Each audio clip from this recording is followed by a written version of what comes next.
Welcome to Off Post, brought to you by Lights On Electric and Cover All Exteriors. I'm Russ Cohen. We've got Anthony Mangione. And how are you? It's a pretty interesting afternoon of hockey, I would say, Russell. Yeah, I've been watching hockey like all day, like literally all day. And then Rough life, I know. It's really tough. I hear you. Listen, I'm not complaining. I'm just saying it was a full day of hockey with Michael Jello. Mike, how are you? Well, if you needed complaining, here I am. There you go. Well, I think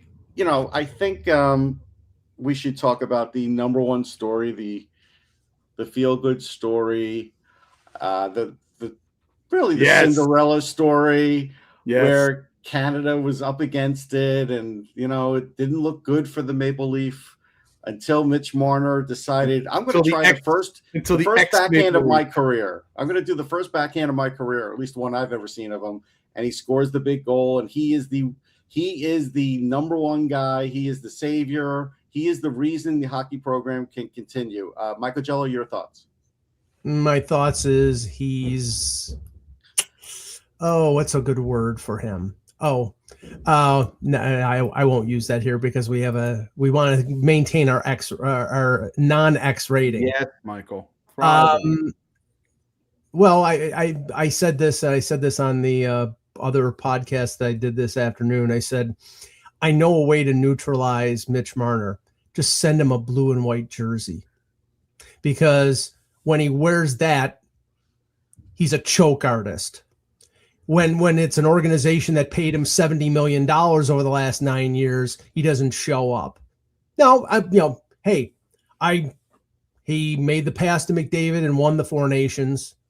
And in this game, I mean, let's face it, it was a 1-on-3, and everybody thought he was passing because that's all he ever does. I don't know if everybody thought that. I think Dostal was shocked that he went backhand top shelf. That's what I think happened. Well, I mean, Dostal played it. It was a bad angle. I mean, I give credit for he put it off the inside of the post, and if he was scoring that for Toronto, I'm sure everybody in the GTA would be celebrating.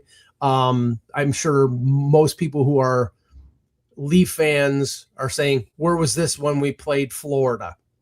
No, the thing is, I mean, if just to be truthful, if Czechia had held on to the lead, people would be saying, why is Canada Czechia's bitch? Because in the World Junior, I didn't see one tweet about that, Mike. Are you sure they would say that? If they had lost, I think there would have been. Okay, they've lost to them in the World Juniors, the last 2 years in a row.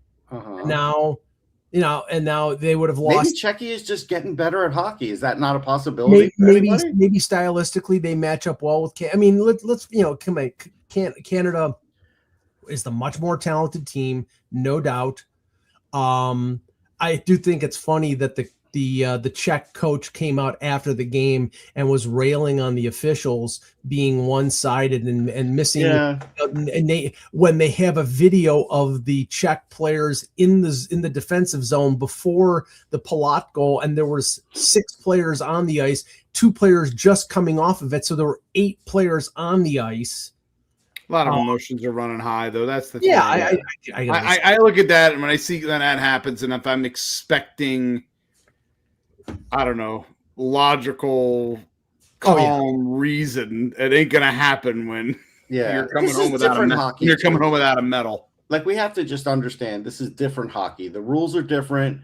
They don't want guys fighting, but apparently cheap shotting is fine, and that's what players learned in the first couple of games, and that's what they're doing now. How do you guys feel about the 3-on-3 being with such a long with a long? Oh, I don't like it. I don't think that's a way. I don't think you should ever have a shootout in an Olympics, and I don't think you should ever have 3-on-3 in an Olympics. If you ask me, that's what I would tell you. I'm sure Sweden and Czechia and the Swiss are not exactly happy at the 3-on-3 over. Now, the only thing about it I did like was they didn't switch ends, so it wasn't the long change, which I think makes it even more challenging. And that they do that in the NHL, and it's 5 minutes.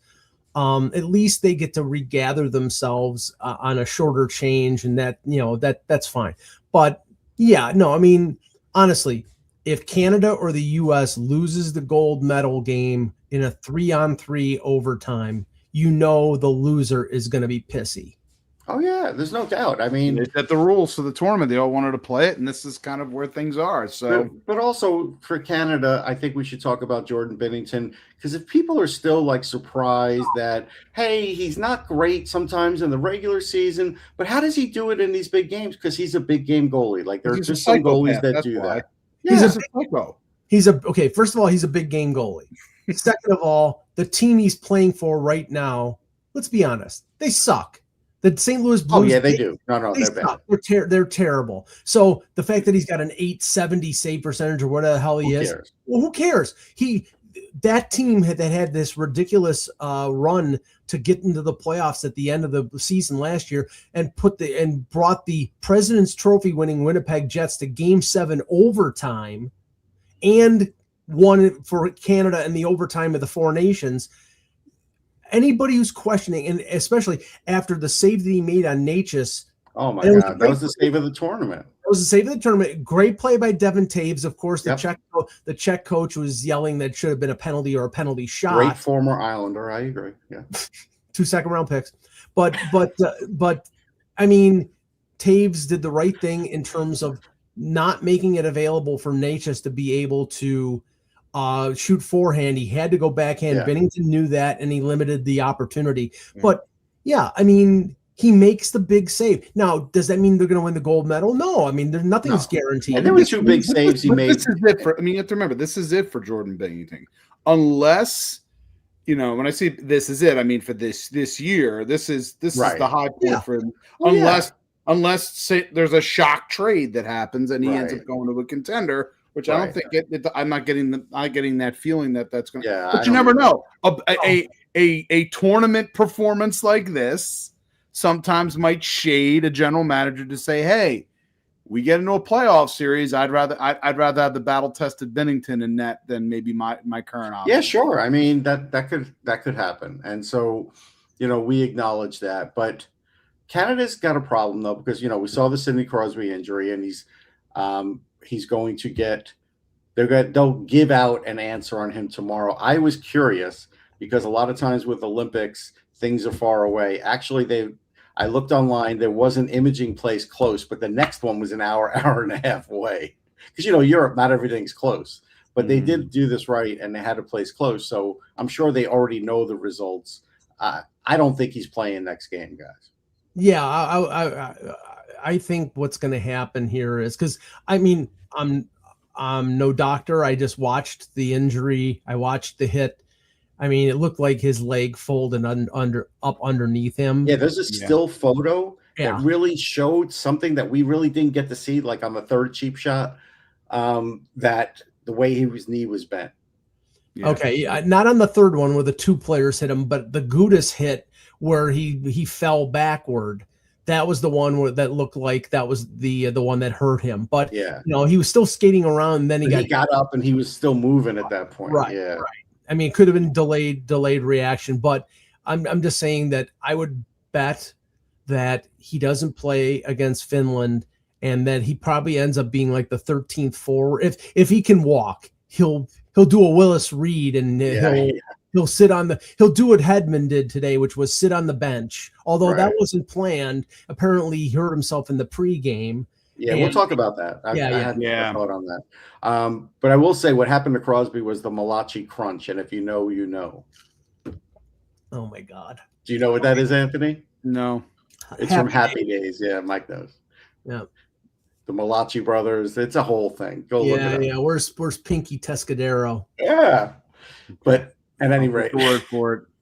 Henry Winkler knows. Anyhow, so yeah, that's unfortunate. And Nathan McKinnon got used so much at the end that after that shift in overtime, because he was already banged up, he barely got to the bench. Well, that was the one that worries you too. That was the one criticism I had of, and okay, you're down by a goal. There's 7 minutes left to go in the third period. You're going to shorten your bench to put your best players on. But he went with McDavid, McKinnon, and Celebrini every other shift for 6 minutes. And that, and of course the line that tied it up was the line that was the throwaway line in between with Suzuki. So, I mean, he ran those fabulous deflection, because that puck was going nowhere near the net. Fantastic. Yeah. Yeah, no question. I mean, it's going to be interesting for Canada for sure. They're going to really, I think, the Suzuki line will be very much, prominent here in the semifinal. I don't think there's any question of that. And I think it's a good moment for Nick Suzuki as well. I mean, that was a big moment. I'm talking about on the team. Getting the opportunity here in the semifinal, coming up in the semifinal, because I think Suzuki's certainly capable of fitting into that into a role there and playing. It's just Canada's going to have difficulty, I think, with a 4-line rotation right now. Well, that's where you really, that's where you get worried against a team like, and again, if you're going up against they're up against Finland or Slovakia. Finland. Up against Finland. I mean, that's going to be a grinder. That's going to be an it'll be a grinder. Well, look at the three players that have performed the best for Canada have been the guys that weren't on the Four Nations roster: Suzuki, Horvat, and Celebrini. And 2 of them are very young players. And that is a theme that I've noticed throughout these Olympics. A lot of these teams, the people in charge, want to bring all these vets, and it's the young players that on many teams that are shining. And so that's maybe changing, because in the old time Olympics, they would go with the Chris Drurys and everything else. We got to bring these guys, the veterans. We got to bring the older players. Well, I don't know. I think we should bring a few extra younger players for next time. I mean, Drew Doughty has played pretty well for Canada, and yes, but he's not going to be at the next one. No, this is it. But I mean, more than likely, what's going to happen if Crosby can't play in this next game? They probably put Suzuki between Stone and Marner, and and maybe they insert Bennett in the lineup. Yeah, Bennett will get back in. I mean, Marchand apparently only played like 7 or 8 minutes in this game, so he's clearly dealing with something because they sat him out for a couple games. So he's not at 100%. I mean, if you're talking about, right now, Crosby could be out. McKinnon got hit up high. Morrissey's out still. He probably won't. If he hasn't played yet, he probably isn't going to play. Most likely not. So I mean, they're really getting dinged up. And of course, I'm gonna say it because that's my mantra. How do you think the Pittsburgh Penguins feel right now? How do you think fans are upset for a lot of teams? Yeah, I mean, but they knew going into this that this is right. There was always a risk, especially when you get into the medal rounds and the games were going to be the games were going to ratchet up in intensity even more. That's always the danger of a tournament like this, especially with odd level dimensions, in this circumstance. Yeah. So there's always that concern. So also USA Sweden, an overtime game. The interesting thing with this one was I felt like the US offense was pretty bad. And I thought, again, Vincent Trocheck was getting used too much by Mike Sullivan. He had a really bad penalty at one point. Mm-hmm. I also felt like this team is now playing that ridiculously safe Mike Sullivan game, which at times is bad because it's one Stanley Cups. It doesn't matter. This is different. It hurt them. And sorry, you don't have Ron Hainsey as your number 1 defenseman on this team. It's Quinn Hughes. Remember, he in 2017 he won with Ron Hainsey and a collection of lesser lights. So I mean, he's got a ton of talent, and it's almost like I didn't have a problem with their start. They actually started pretty well. Oh, they started okay. But it was nothing until a nice Dylan Larkin deflection. And oh, by the way, Sabres fans, who was that defenseman who left Dylan Larkin uncovered, untouched? Guy's name is that's right, Dahlin. But then it was the Peterborough Freeze. They tried to sit on the damn 1-0 lead. And that was it. I'm watching it and going, agreeing with Russ here in this circumstance that I was like, this is a little too safe to be playing right now with Sweden. I just did not, and they almost got burnt. As a result, they almost got burnt by it, and that would have been that would have been a difficult conversation for Mike Sullivan to have. And honestly. The best save Markstrom made was the one where he almost was too far out of the net. So, he was on the edge of being bad, but he was good. The Eichel save. He was good enough. He was good enough until till the end. Here's what having covered Quinn Hughes for a long time, I felt like at some point in the third period, until they decided it was going to go to overtime, because there's always a point when both teams decide, all right, it's just going to overtime. We're not going to press this. I felt like Quinn Hughes was like, in his mind, I'm going to have to be the difference maker here. I'm going to have to step up. I noticed he kind of ratcheted up his game like in the third period and definitely in overtime, because I think he felt like, hey, you know what? I'm just going to make something happen here because nothing's happening. Yeah, and especially in a 3-on-3 situation where you have much more space to work with there. Yeah. That's where I felt like, okay, in a 3-on-3 situation, Hughes is going to be absolutely might be the most dangerous player on the ice in that circumstance. The two best scoring chances for the U.S. in overtime were both named Hughes. One was Jack. Yeah. With that shot, I think was between the legs that almost got through Markstrom, and then the eventual game. And the thing about which is funny, I'm just chuckling when he tried it. I'm like, how many times have you tried this in practice on him, Jack? Right.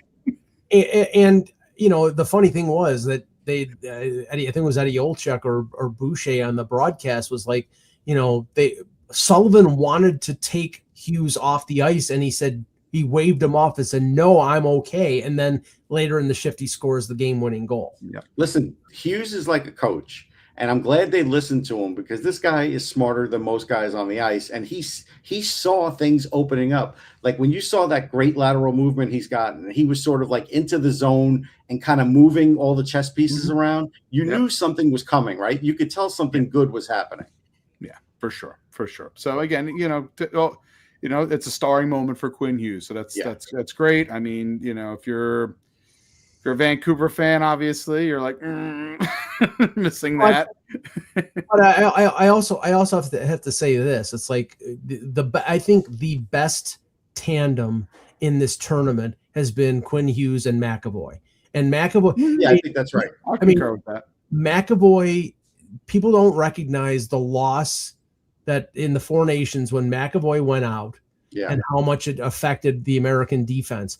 Everybody remembers the 3 fights. Everybody remembers McDavid's goal for the win.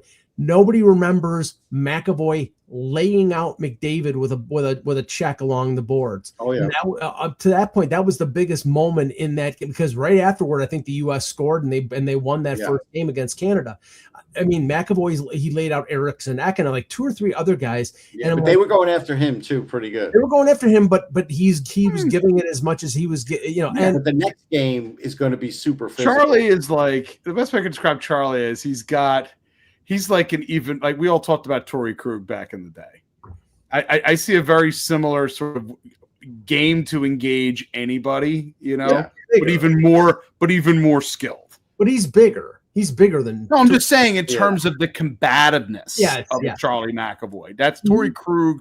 He had Krug's combativeness. Yeah, he has no fear. Charlie McAvoy has no fear. It doesn't matter who he's going after, what he's doing. That was my point. That's my point about it. I mean, I'm not saying they're smaller players.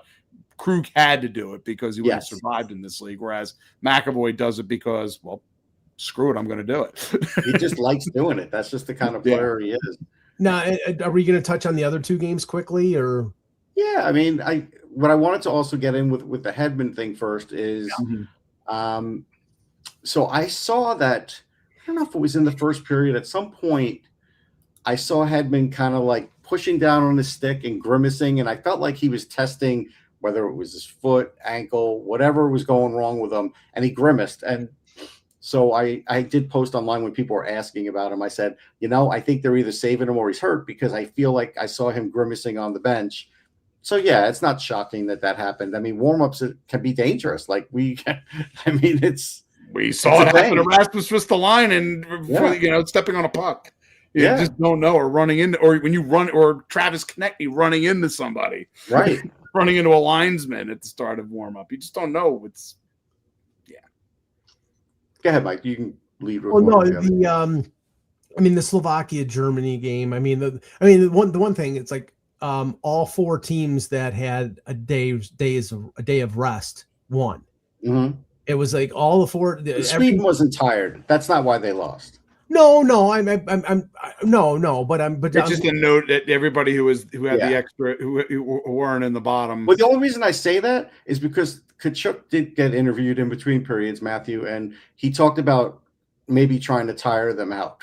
Yeah. And maybe by the third period, they'll get them because they're tired. That never happened. Sweden never tired out. They were consciously going at Markstrom, crashing the net. And Markstrom, I thought, played pretty well. I mean, except that one that he got away with.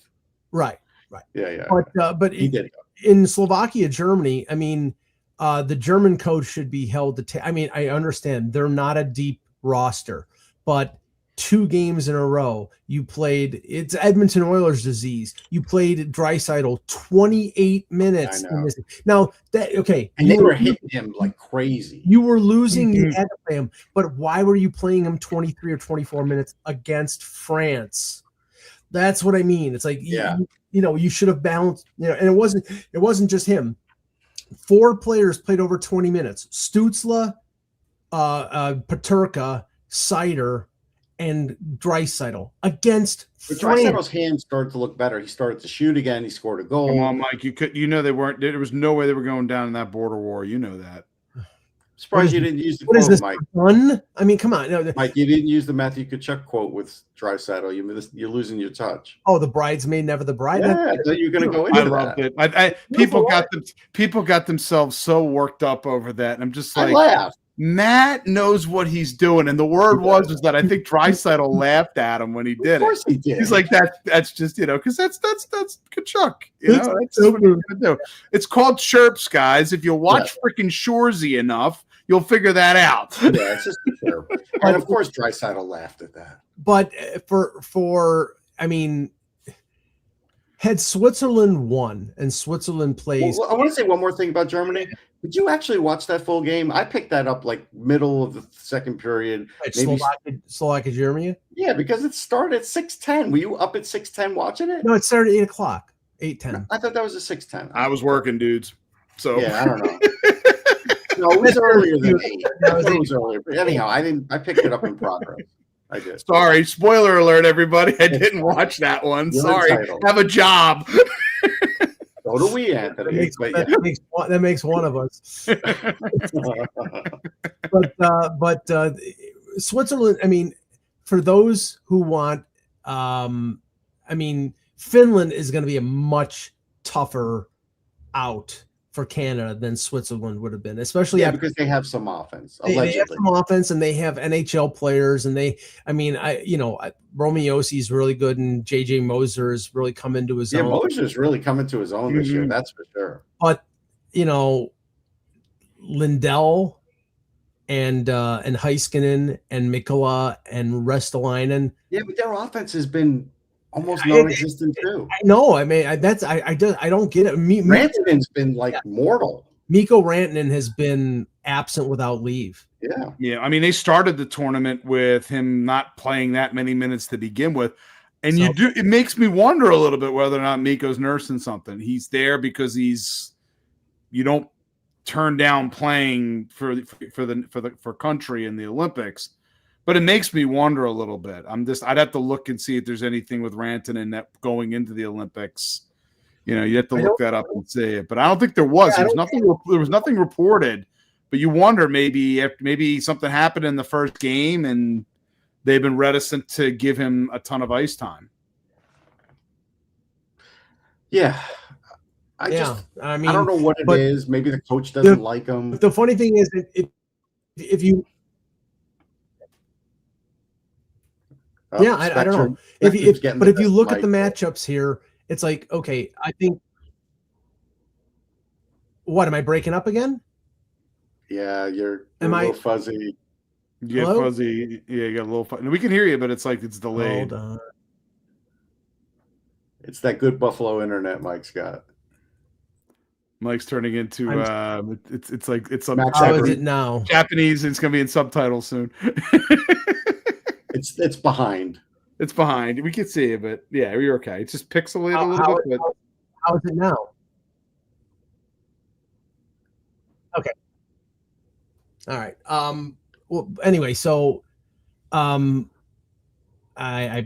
go on. I lost my train of thought. That's fine. That's fine. Go on. The Finnish team is disappointing for sure. Even though they're in the semifinal of a chance for an Olympic medal, they're just. But they are. What's really weird is they are so afraid. God, Russ. No, they are. I'm sorry. No, they are. Based on what your expectations were coming into the tournament, I got it. Just based on the fact that they have a ton of players that aren't doing anything. Yeah, I mean, Aho made a great play. Listeners, they're all saving themselves for the medal game. Oh, sure, is that what it is? Okay. That's it, baby. Watch.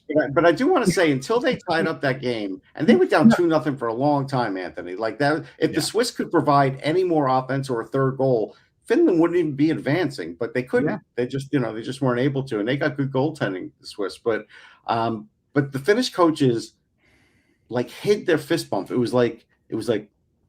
And they almost didn't even smile when they tied the game. Like they're almost afraid to show positive emotion. It's really funny. We need to contact some Finnish reporters and find out what's going on there. Why? It's one thing for there to be some level of reservation, but come on, guys. Right, Mike? Did you not notice that? Like they didn't really want to be happy even for a minute. It was very underwhelming. Yeah. But I mean, all I can say is this, and I of course now remember what I was talking about. Sweden was the toughest of the quarterfinal matchups. Sweden-US was the toughest. Yeah. I mean, as well as Slovakia has played, it's a step down. Now, I'm not saying that Slovakia can't beat the US because they very well could, but I'm saying after they get through Sweden to go down to Slovakia in terms of the level of talent, they have players, they've played very well, but if it was Slovakia then Sweden, then it would be going upwards in terms of Canada. Czechia, I think, is not as good as Finland. I know Finland hasn't played well, but I think you're mostly right on that. Yeah, I think Finland's going to be a tougher out. I'm not saying Canada shouldn't be favored, but I think the Finns can step it up, and if they play a normal Finnish game, they will make it very tough for Canada. Yeah, the interesting thing about Slovakia is obviously Slavkovsky is going to be a handful. He's their best player. And then Dalibor Dvorsky has been great. Yeah, that's what we got to remember in terms of Dvorsky, how good he's been in the tournament. He's really hard to handle around the net. And for NHL teams, like Stefan Ruzicka, I get it. Like his first go-around, he was up and down. He didn't do great with Calgary, but he's still 6'4", 230. And he's scoring a lot in the KHL, and he's playing with a lot more confidence in these Olympics. I'd sign him in the summer. Oh, there it is. That's it. Yeah, why not give him a chance? Yeah, he's got the next Yuri Dopita. Might as well give him a shot. He's 26. I mean, give him another chance. I mean, I think he's better than Yuri Dopita. But anyhow, I mean, that's a guy who. Yuri Dopita. What did he have, a 6-goal game overseas or something? And that was like the thing. I forget what it was. I forget what it was, but then was something like that. He had the 4-goal game for the Flyers. Yeah, he had the 1 4-goal game for the Flyers too, and then that was it. Mm-hmm. But no, I think Slovakia, they're going to be physical. They got some guys that definitely will crash the net. Hellebuck has been really good for all the Hellebuck doubters. He has been really good. He's another one, again, with the way this season is gone, that this is this is a bad season for him. It's a bad season in terms of, but this is like his if he's going to have his moment, a good moment here, winning a medal here is going to be pretty important for him. And I thought maybe Ottinger could have been a better choice, but Hellebuck's proved it. So I give him credit, and that's worked out. I think we all realize that Swayman's not the guy, and I do have to say the fact that they changed the boards from black to whatever color. Correct me if I'm wrong. Swayman is the only goalie that had trouble with that I heard talk about it, because he gave up a shit goal. Was there anybody else that seemed to have that same problem? The thing is, I don't think anybody really wanted to talk about it, but also I think there was some concerns during the women's tournament too. That was kind of what triggered the changing in the boards. I'm almost certain of that. That was not just a Swayman not being able to see it, but other players were like, Swayman was having trouble anyhow. It wasn't a good idea. Amongst a lot of not very good ideas that happened going into this tournament. I don't understand why Ottinger wasn't played ahead of Swayman. It didn't end up hurting them in the end, but it was a dumb decision. I mean, I have to say though, in today's game, I didn't think that Trocheck or JT Miller played badly. I thought but Trocheck played too much. He was they're playing Brock Nelson. I didn't even hear Clayton Keller's name that much. I'd have to check to see, but I bet you anything his ice time was under 10 minutes. The Tage Thompson line with Larkin and they mixed Hughes in there sometimes, and they mixed Keller in there sometimes. Yeah, Hughes is healthy again, so that's good to see, because when he's healthy like that, he's dangerous. But Jack Hughes, that is. Yeah, but no, I mean, playing Swayman ahead of Ottinger made no sense. It made no sense. Just that was a Boston-ish thing. That's all I'm going to say. That's what that was. It's asinine, but anyway. But so interesting other little things that you pick up when you're watching like Olympics and hockey in other countries.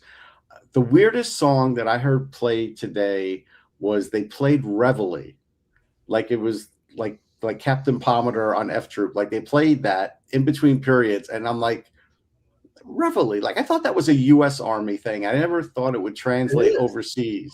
Isn't there an American? I thought, who is handling the organ work and the music? I thought it was somebody from. They brought somebody over from the U.S. I think. Well, they did. So they played Reveille, and they did go heavy on the '90s stuff, which I do. I know the NHL is doing that, and the NHL's been sticking with '90s stuff for God knows how long. Between Sandstorm and pick the '90s song, you're going to hear Bush at least once. Yeah, well, you're going to hear Machine Head. That's almost a guarantee. Okay, right now the U.S. goal song is from the '70s. Freebird. The Canadians goal song, which I actually like, instead of that stupid song that they had for the World Juniors for a decade. They have the Tragically Hip's "Blow It High Dough," which is a great song. That was from the '90s. I like Germany's the best. Germany's is the other Major Tom song. That is a great song. I wanted him to go with Rammstein. Is it Scorpions with Klaus Meine? No, because you know there's the chorus that they play on that song for Germany. The other Major Tom song is really good. Like I remember when that song came out, that was a banger. What is it? Pete Shelley's "Earth Below Us," the Major Tom song. Yeah. Is it really? I didn't. Yeah. Okay. The question is, would 1970s Russ have used the phrase "banger" to describe the song? No, I go with the times. But also Intuit has that same song, Mike. Intuit, I noticed, is using it too. Yeah. But I was like, but why Germany? Why did Germany pick that song? It would be interesting to find out. Like, I thought that was kind of like out of left field. I have no idea what France's goal song was because I didn't watch any hockey where France actually scored. It was probably Falco, Der Kommissar, didn't want the Germans to use his song. I mean, they could have used Celine Dion, but she's French-Canadian, but still. No, they wouldn't have used that. Maybe they would have used I'm thinking of the French torch singer Patrice Caz, probably, who was there you go. Popular. My wife has her album and everything from when she was growing up. They didn't want to use Maurice Chevalier? Nope. Sorry. I did see a funny French. thing. Remember, if you're going to do something like French, they were definitely not going to go Celine Dion because, again, I'm sure the French have things about Quebecois. And right, like, no. Maybe, yeah. It is not French. I did notice somebody asked Alex Ovechkin about the Olympics, and he said he wasn't watching, which I get it. Like, I totally get it. Yeah, because this was been his last chance. I don't know. I think like 44 years old, they're going to bring him back, Mike. I think if Russia is in the next Olympics, Ovechkin and Malkin will be there regardless of age. They'll have a hockey stick in one hand and canes in the other. They'll just listen. This is how Russia will base the team. The popular NHL guys will be there. Those two legends will be there, Malkin and Ovechkin. Pavel Datsyuk will be a coach, and they'll have 6 guys from the KHL you never heard of. That'll be their team. Larionov? No, Larionov. I thought he did a good job as the World Junior coach, but they didn't win gold, and I think he's sort of like been pushed down since then. But he was. I interviewed Larionov. I think he's a super smart guy. I always have. He's not called the professor for no reason. I know. But when he didn't win gold for them, and that may have been the last time Russia was in the World Juniors. I can't remember, but yeah.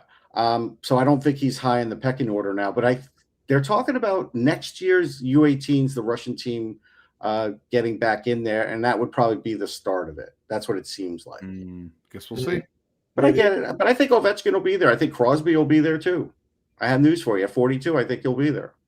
Yeah, I think there's a better chance of Crosby. Yeah. Listen, if Crosby's there, they're going to bring Ovechkin whether he could play or not. You know this. Will Gretzky put his skates on? Are we gonna do any deadline stuff? Yeah, let's do a couple of deadline things. Yeah. So I'm thinking, again, I made this prediction somewhere, but I would think if there's a guy that gets traded out of the gate, I think it's Nazem Kadri, because there's really no reason to have him report back to his team. Like, they're not going anywhere. He's one of the better free agents. Like, I would imagine a lot of teams inquired about him. He's not a free agent, but they could trade him. He's not, but he's one of those players that, I meant trade guys. If a team like Minnesota might be looking, especially that's what I meant. Just being on the market. That center situation after they dealt away. Because he's almost the number one guy at this point. Yeah, he's a second line. I'll probably say he's a 2C for them. That contract. I mean, number one guy in the trade market. He's and he's the number one guy in the trade market. I don't understand why. If it isn't, if somebody's not willing to go crazy hog wild and deal half their farm for Robert Thomas, right? Which is the other big, other rumor at this point now. Well, the other one is Trocheck, and if you don't think the Rangers are trading him, which I don't, so then if they might listen, Chris Drury, it's not like he listens. Or they think they might do better in the offseason than they do at the deadline. Who knows? It depends on how the team views it and what the coach says too. Right, I do think the coach has input in this. I do. Yeah. And so, like, that one, I think is a tall order. I don't think Matty Beniers or Shane Wright will get traded. I think that's just. Are they actually Beniers being traded? Yeah, Beniers. Whispers about it. I don't believe it. It has to be. There would have to be a lot more. If he gets dealt, there was a lot more behind the scenes. Then I'd have concerns about why Beniers would get moved now. At this point, same reason why I feel that same way about Robert Thomas getting moved by St. Louis. He's relatively young, 26 turning 27. Unless you're absolutely completely detonating the roster, I don't blame St. Louis for asking. Well, I mean, there's St. Louis.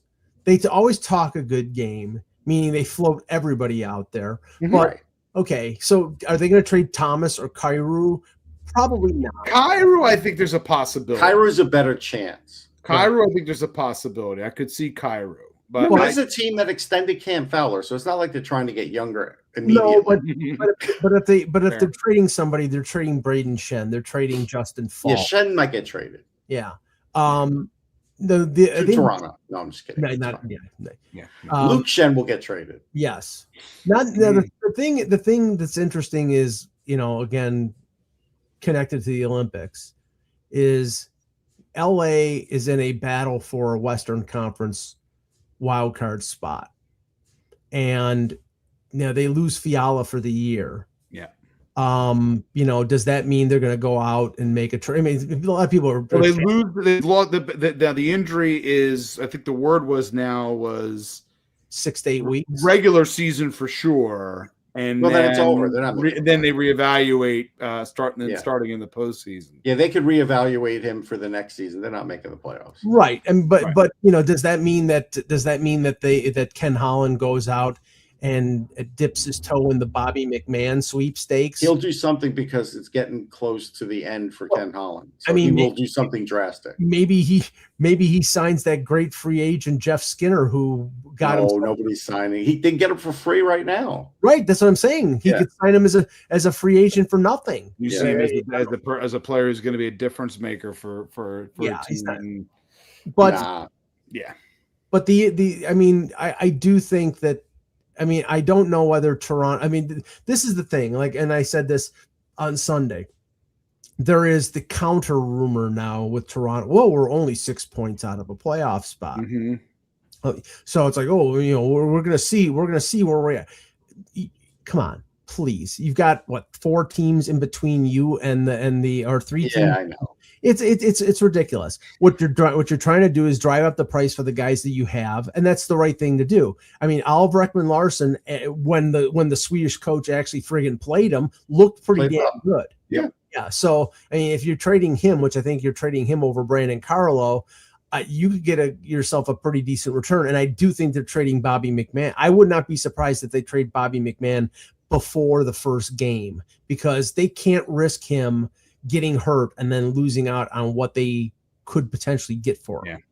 I mean, I don't know if they're getting a first rounder for him, Mike. I doubt it. I don't care how low his salary is. There is a stopping point. There's conditions. You might be a case conditional that under high levels of conditions. Yeah. could turn into a first. I think they could get a first-round pick if they make a trade with Edmonton, and they take a Mangiapane back, because that's a $3.5 million. Yeah, if you do something like that, then sure, maybe that does it. But Edmonton's going to be desperate. I don't think Ken Holland's going to be in this game that much longer. Well, Stan Bowman. Sorry, I mean, but LA's going to be desperate. And Holland. Got to remember something. Holland also is he's going to be there at least for a few years. I think maybe one more year. I don't know if it's going to be that many more years. That's why I think he's going to try and do something big, because I think they see their playoff hopes fading too in LA. But Edmonton's, I don't know what they can do to really make themselves a true cup contender. I'm not sure. And the Lindy Ruff talked to the media here in Buffalo, and all the players that were out 2 weeks ago are still out. I mean, Zach Benson, we he may be back. He hasn't practiced yet. UPL, we're going to see. He may be back in a day. Josh Norris was in a non-contact. I mean, all the guys that they said, "Whoa, they're all going to be back after the break." Well, it doesn't sound like they're going to be back. And it's like, okay, so are you going to do something, or are you just going to sit there? I mean, obviously, it doesn't sound like they're going to trade Alex Tuck now, which I think is stupid. But they want to break the playoff drought, so they're going to treat him as their own rental. But if you want to make the playoffs, you've got a ton of young assets and draft picks. Make a deal to improve your chances. I don't know if Jarmo is going to do it or not. I think he will. I think Jarmo won't break the bank, but I think he will. I agree. I think he'll make some sort of a tweet. It's some sort of a roster tweet of some kind. He will. Anze Kopitar was meeting with the media, and he was talking about Panarin. And I saw a quote where he was talking about Panarin playing on the PK and how he's really good on the PK and how he is on the back check. And he was having fun with the media. He wanted to see if somebody was going to challenge him. Nice. And that was good. Yeah, that's good. So we know what's going to happen there, and you better have somebody who does back check on that line. Yeah. But I mean, Mike, are we having like a 3-hour show for the trade deadline, or are we thinking maybe less than that? Probably 2 hours, because I don't think there's gonna be a lot of business done. I think a lot of business is gonna get done in the days leading up to it. Yeah. But we'll have a great cast of renown, and we'll have people on for sure, and me. Well, Michael just by himself can fill airways for a good 3 hours by himself. Yeah, just mention Mitch Marner and put me in a direction. That's good. You're good for at least 35 minutes. Mitch Marner, Tang, the Anchor Bar. There's a few things. Yeah. 93, we'll give Mike a 93-minute monologue. Niagara Falls. Slowly I turn, step by step, inch by inch. All right, that's it. That's it for Off the Post. We'll catch everybody next time. Take care, everybody.